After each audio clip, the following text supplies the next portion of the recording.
வணக்கம். செயலிழந்த கிட்னியை 2 வாரத்தில் சரி செய்ய உதவும் அற்புதமான மருந்து.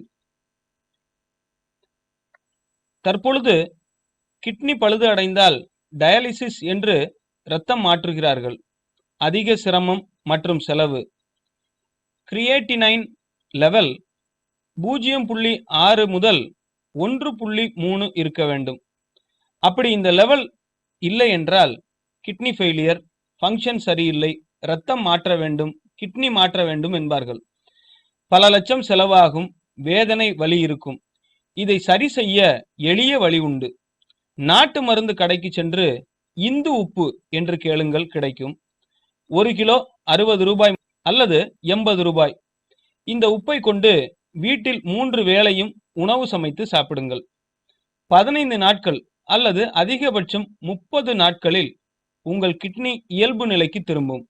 அதன் பிறகு நீங்கள் கிரியேட்டினைன் லெவல் சோதனை செய்து பாருங்கள், சரியான அளவில் இருக்கும். இந்த உப்பை கொண்டு சமைத்த உணவை நோயாளி மட்டும்தான் சாப்பிட வேண்டுமா? யார் வேண்டுமானாலும் சாப்பிடலாம். 1 வயது குழந்தை முதல் முதியவர் வரை சாப்பிடலாம். இந்து உப்பு என்றால் என்ன? இமாலய மலைப்பகுதியில் பாறைகளை வெட்டி எடுக்கப்படும் உப்பே இந்து உப்பு.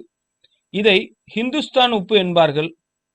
கூகுள் சென்று ஆங்கிலத்தில் ஹிமாலயன் ராக் சால்ட் என்று டைப் செய்தால் உங்களுக்கு தகவல் கிடைக்கும். உடலுக்கு தேவையான 80 மினரல் இந்த உப்பில் உள்ளது. இந்த உப்பு வேற எந்த நோய்க்கு கேட்கும்?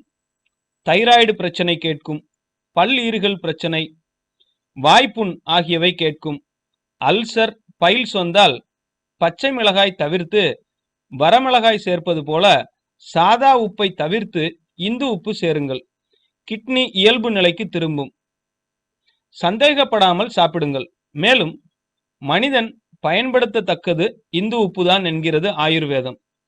இந்து உப்பு சிறிதளவு சுவையுடையது, ஆண்மையை வளர்ப்பது, மனதிற்கு நல்லது, வாதம், பித்தம், கபம் 3ஐயும் போக்க வல்லது, லேசானது, சிறிதளவு உஷ்ணம் உள்ளது. கடலுப்பை உண்ணும் போது அது முடிவில் இனிப்பாக மாறிவிடும். அது விரைவில் ஜீரணமாகாது. ஆனால் இந்து உப்பு இதற்கு நேர்மாறானது. கடல் உப்பினால் ஏற்படும் கெடுதலை கூட தடுத்துவிடும். எனவே நீங்கள் இந்து உப்பு வாங்கி உணவில் சேர்த்து பயன்படுத்துங்கள். ஆரோக்கியமாக வாழுங்கள். மேலும் தகவல் அறிய சேனலை சப்ஸ்கிரைப் பண்ணுங்க. நன்றி.